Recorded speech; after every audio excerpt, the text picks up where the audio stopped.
Mothers பள்ளியில் பயிலும் அனைத்து மாணவ மாணவியருக்கும் என் இனிய காலை வணக்கம்.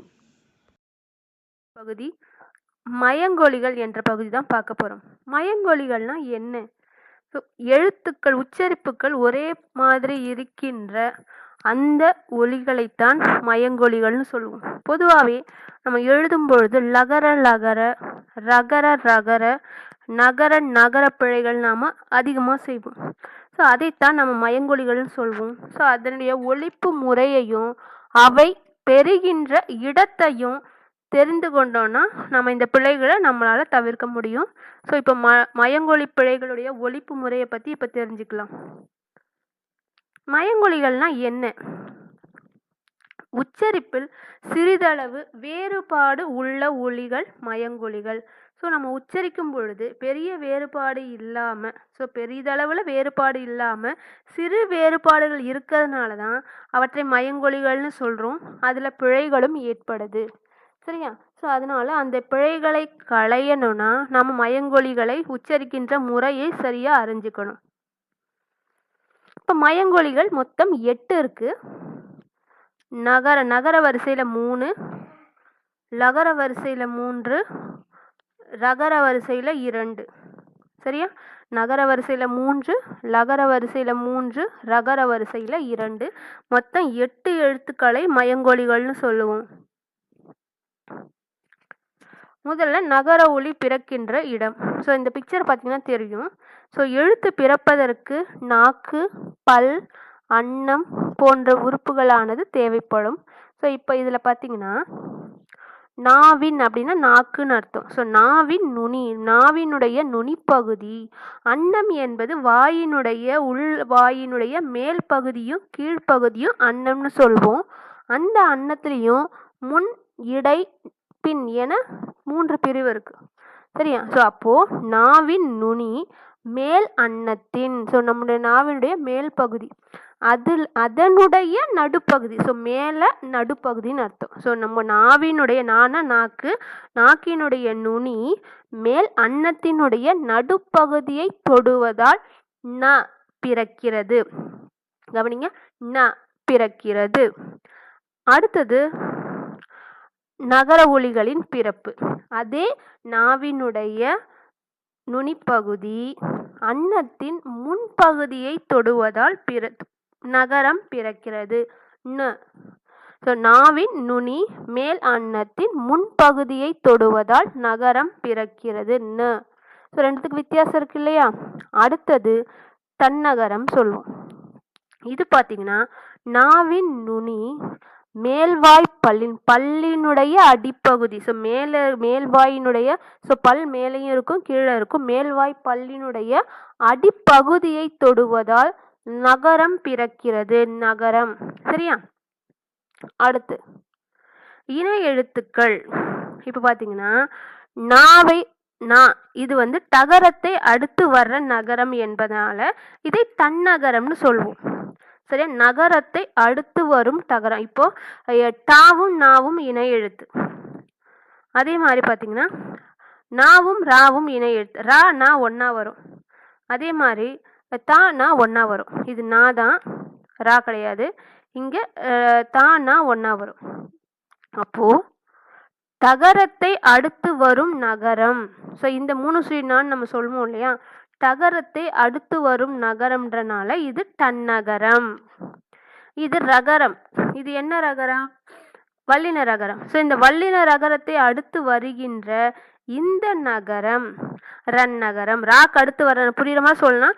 டாக்கு அடுத்து வர்றன்னா தன்னகரம், ராக்கு அடுத்து வர்றனா ரன்னகரம், தாக்கு அடுத்து வர்றனா தன்னகரம். அதுதான் இங்க சொல்லியிருக்காங்க. அதே மாதிரி இன்னுட்டா, இன்னுரா, இந்து தா இவையெல்லாம் இணை எழுத்துக்கள். பொருள் வேறுபாடு. இப்போ நகர வரிசையில பொருள் வேறுபாடு எந்த அளவுக்கு முக்கியம்? ஸோ அதற்கு ஒரு சில உதாரணங்களை பார்க்குறோம். இப்போ வானம் தன்னகரம் வரும்போது, இப்போதான் சொன்ன டாக்கு அடுத்து வர நகரம் தன்னகரம். வானம் என தன்னகரம் வரும்பொழுது அது வெடி, பட்டாசு. அதுவே வானம் என வரும்பொழுது அது ஆகாயம். சரியா? அடுத்தது மனம். தன்னகரம் வரும்பொழுது வாசனை, மனம் என வரும்பொழுது உள்ளம். சரிங்களா? அடுத்தது பனி. பனி என்பது வேலை. இந்த பனி என்பது குளிர்ச்சி. வன்மை, தன்னகரம் வரும்பொழுது கொடை. வன்மை கொடை, வன்மை வலிமை. ஸோ இப்படி ஒரு நகரம் மாறுனா பொருள் எந்த அளவிற்கு வேறுபடுகிறது என்பதற்கு இதெல்லாம் ஒரு சில உதாரணம். இந்த மாதிரி நிறைய இருக்கு, இது ஒரு சில உதாரணங்கள். அடுத்தது லகர லகர லகர ஒலிகளின் பிறப்பு. லகர லகர லகர ஒலிகளின் பிறப்பு. இப்போ லகரம், ஸோ நாவின் இரு பக்கங்கள் தடித்து மேல் பற்களின் அடியை தொடுவதால் லகரம் தோன்றும். ஸோ நாவின் இரு பக்கங்கள் தடித்து ல ல சரியா? இந்த ல லேசா சொல்லணும். நாவின் இரு பக்கங்கள் தடித்து மேல் பற்களின் அடியை தொடுவதால். ஸோ லாவை அந்த இடத்துல வச்சு, இந்த பிக்சர்ல இருக்க மாதிரியே லாவை அந்த இடத்துல வச்சு சொல்லி பாருங்க, அப்ப சரியான உச்சரிப்பு வரும். ல. அடுத்து லகரம். ஸோ அதே மாதிரி இந்த முதல்ல சொன்ன அந்த லகரத்தை நாம என்ன சொல்வோம்? மேல் நோக்கு லகரம்னு சொல்வோம். மேல் நோக்கு லகரம், ஏன்னா அந்த லா மேல போய் முடியுது. ஸோ இந்த லகரம் நம்ம பெரிய லான்னு சொல்லுவோம் பொதுவா. ஸோ இந்த லகரம் கீழ்நோக்கு லகரம்னு சொல்லலாம், இல்லைன்னா பொது லகரம்னு சொல்லலாம். சரியா? இப்ப நாவின் இரு பக்கங்கள் தடித்த அதே மாதிரி மேல் அன்னத்தின் நடுப்பகுதியை தொடுவதால், முதல்ல லா வந்து முன்பகுதியை தொட்டுச்சு, நாக்கினுடைய அந்த முற்பகுதியை தொட்டுச்சு, இங்க நடுப்பகுதியை தொடுகிறது. ல. லாவை அழுத்தம் கொடுத்து சொல்லணும். ல. முதல்ல சொன்னது ல, இது ல. இதை பொது லகரம் என்றும் சொல்லுவோம். அடுத்தது ழ. ஸோ இதனை தமிழுக்கே உரிய சிறப்பான எழுத்து இந்த ழகரம். நிறைய பேருக்கு இந்த ழகரம் வரதே இல்லை. ஸோ அதனால்தான் இதற்கு பெயரே சிறப்பு ழகரம். ஸோ நாவின் நுனி மேல் நோக்கி வளைந்து வருடுவதால் ழ. ஸோ நம்ம நாவின் நுனி மேல் நோக்கி, இந்த பிக்சரை பார்த்தீங்கன்னா தெரியும், இதே மாதிரி நீங்கள் உச்சரிச்சிங்கன்னா இதே உச்சரிப்பு, சரியான உச்சரிப்பு வரும். சிறப்பு ழகரம்னு சொல்லுவோம். இது எப்போ வரும்? நாவின் நுனி மேல் நோக்கி வளைந்து வருடுவதால். சரியா? ஸோ இப்போ இதனுடைய பொருள் வேறுபாடு பார்ப்போம். கலை, களை, கழை. பாருங்க, கலை, களை, கழை. முதல்ல இருக்க கலை என்பது பல்வேறு கலைகள், ஓவியக்கலை, சிற்பக்கலை, அந்த மாதிரி பல திறன்கள். அடுத்து களை. இந்த களை என்பது பயிருடன் தேவையில்லாம வளர்ற அந்த புல் பூண்டு. இப்போ விவசாயம் பண்ணுவோம், களை எடுப்போம்னு சொல்லுவோம் இல்லையா, களை பறித்தல்னு சொல்லுவோம். ஸோ அந்த தேவையில்லாம வளர்ற அந்த புல் பூண்டை தான் களை என சொல்வோம். அடுத்து கழை. கழை என்பது மூங்கில். கழை என்பது மூங்கிலை குறிக்கும். ஸோ ஏறக்குறைய ஒரே உச்சரிப்பு, ஆனால் உச்சரிப்பில் வித்தியாசம் இருக்கு.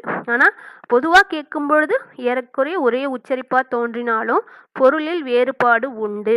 ஸோ அந்த பொருள் வேறுபாட்டை புரிந்து கொண்டோன்னா எந்த இடத்துக்கு எந்த சொல் வரும்னு நம்ம பயன்படுத்தலாம். இப்போ ஆய கலைகள் 64ன்னு சொல்றோம். அப்போ கலைக்கு இந்த புல் பூண்டுக்குரிய லை போட்டாதான் அந்த கீழ்நோக்கு லகரம்னு சொல்றோம், இல்லை பொது லகரம்னு சொல்றோம். இப்போ கலைனா பலவேறு திறன்கள், திறமைகள்னு சொல்றோம். அப்போ ஆய கலைகள் 64ன்னு சொல்லும் பொழுது இந்த பொது லகரத்தை போடக்கூடாதுன்றது எப்போ நமக்கு தெரியும்னா இதனுடைய பொருள் புரியும் பொழுதுதான் தெரியும். அதே மாதிரி தலை என்றால் உறுப்பு, ஹெட். அடுத்து ரெண்டாவது இருக்க தலை. இந்த தலை என்றால் அது இலக்கணத்துல வருதல், அதற்கு பொருள் கட்டுதல்னு அர்த்தம். ஒன்றோடு ஒன்று சேர்த்து கட்டுதல். அதே மாதிரி தழை, இலை தழைகள், இலை தழைகள்னு சொல்லுவோம் இல்லையா, ஸோ அதுதான் தழை. அப்போ பொருள் உணர்ந்து அவன் தலையை தட்டினான் அப்படின்னு சொல்லும்பொழுது தலைனா இது உறுப்பை குறிக்குது. மாடு இலை தழைகளை மேய்ந்தது அப்படின்னு சொல்லும்போது இது வந்து செடி கொடியை குறிக்குதுன்னு இழை போடணும். ஸோ இப்படி பொருளை புரிந்து கொண்டோன்னா பிழைகளை ஈஸியாக நம்மால் எளிமையாக நீக்க முடியும். அடுத்து கடைசி இது ரகர ரகர ஒலிகளின் பிறப்பு. ர ர. சரியா? இப்போ ர மேல் அன்னத்தின் முதல் பகுதியை தொட்டு வருடுவதால் ர ரகரம் தோன்றும். ஸோ இந்த ரகரம், அதே மாதிரி ரகரத்திற்கும் பெயருக்கு இது வந்து யரள வழல. ஸோ இடையினத்து யரள வழல என்பது என்ன? இடையினம். யரள வழல இதில் வந்து இது வந்து இடையின ரகரம். ஸோ இடையினத்தில் வர்ற ரகரம்ன்றனால இதனுடைய பெயர் இடையின ரகரம். யரள வழல. புரியுதுங்களா? இதே மாதிரி வல்லினத்தில் வர்ற ரகரம் கசட தபர. ஸோ அந்த ரகரத்தை வல்லின ரகரம்னு சொல்லுவோம். இப்போ பாருங்க, மேல் அன்னத்தின் மைய பகுதியை உரசுவதால் ரகரம் தோன்றும். ஸோ பாருங்க, மேல் அன்னத்தின் மைய பகுதினா நடுப்பகுதினாலும் மைய பகுதினாலும் ஒன்று தான். ஸோ நடுப்பகுதியை உரசுவதால் ரகரம் தோன்றும். ர. சரியா? ர. இதே மாதிரி நாவை வைத்து உச்சரித்து பார்த்தீங்கன்னா கரெக்டாக வரும். ஸோ இந்த ரகரத்தின் பெயர் வல்லின ரகரம். சரிங்களா? வல்லின ரகரம். அப்போது நம்ம 3 சுழி நான் சொல்கிறதுக்கு பேர் டன்னகரம், 2 சுழி நான் சொல்கிறதுக்கு பேர் ரன்னகரம், இன்னொன்று தன்னகரம். அதே மாதிரி மேல்நோக்கு லகரம் குண்டுலான்னு சொல்லுவோம். மேல்நோக்கு லகரம் இல்லைன்னா சின்னலான்னு சொல்லுவோம் இல்லையா, அது மேல்நோக்கு லகரம். அடுத்து வந்து கீழ்நோக்கு லகரம் இல்லைன்னா பொது லகரம். அடுத்து கடைசியாக இருக்க சிறப்பு லகரம். தமிழ் அதில் வரக்கூடிய ரகரம் சிறப்பு லகரம். அதே மாதிரி ரகரத்தில் பார்த்தீங்கன்னா முதல்ல இருக்க இந்த ரகர வரிசை இடையின ரகரம். இந்த ரகரத்தின் பெயர் வல்லின ரகரம்.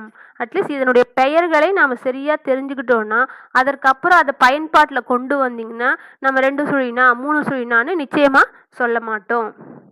இது புரிஞ்சிருக்கும்னு உங்களுக்கு நம்புகிறேன். ஸோ இப்போ இதனுடைய பொருள் வேறுபாடு.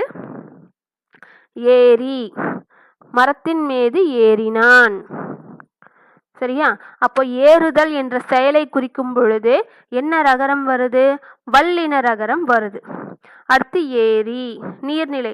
நான் ஏரியில் குளித்தேன், ஏரியிலிருந்து நீர் கொண்டு வந்தேன். ஸோ இப்படி சொல்லும் பொழுது ஏரியை பார்வையிட சென்றார்கள். ஸோ அது நீர்நிலையை குறிக்குது. சரியா? அடுத்து பரி. முதல்ல இருக்க இந்த இடையின ரகரம் பரி என்பது குதிரை. இரண்டாவது இருக்க பரி என்பது பிடுங்கிறது. ஒருத்தர்கிட்ட இருந்து பிடுங்கிறது, பறிக்கிறது. அவன் என்கிட்ட இருந்து பறிச்சுக்கிட்டான்னு சொல்றோம் இல்லையா, பரி என்றால் பிடுங்குதல். அடுத்து கடைசியா கரி. கரி என்றால் யானை என்ற ஒரு பொருளும் உண்டு. கரிமுகத்தான், யானை முகத்தான் சொல்வோம். பாலும் தெளிதேனும் பாகும் பருப்பும் இவை 4 கலந்துனக்கு நான் தருவேன், கோலம் செய் தூமணியே நீ எனக்கு சங்கத் தமிழ் 3 தா. ஸோ இதில் கரிமுகத்து அப்படின்றது வரும். ஸோ இங்கே கரி என்பது யானையை குறிக்கிறது. அதே மாதிரி இங்கே கரி என்பதற்கு கரி துண்டு, நிலக்கரி என்ற பொருளும் உண்டு. ஸோ கரி என்பதற்கு நிறைய பொருள் உண்டு. அதே மாதிரி இந்த வல்லின ரகரம் கசட தபரில் வர அந்த கரி, இரண்டாவது வர கரி என்பது காய்கறியை குறிக்கும். ஸோ இப்படி அந்த மயங்கொலி சொற்களினுடைய பொருளை தெளிவாக நாம் உணர்ந்து கொண்டோம்னா நமக்கு பிழையே வராது. ஸோ இதை நாம் தெளிவாக புரிந்து கொள்கின்ற பட்சத்தில் நமக்கு பிழைகளானது கொஞ்சம் கொஞ்சமாக குறைய ஆரம்பிக்கும். ஸோ இதை உணர்ந்து படிக்கணும். நிறைய வாசித்தல் பயிற்சி இருந்தால் பிழைகள் தானாகவே குறைந்து கொண்டு வரும். ஸோ வாசித்தல் பயிற்சியும் கூட பிழைகள் நீங்குவதற்கு ஒரு நல்ல உதவியாக இருக்கும். சரிங்களா?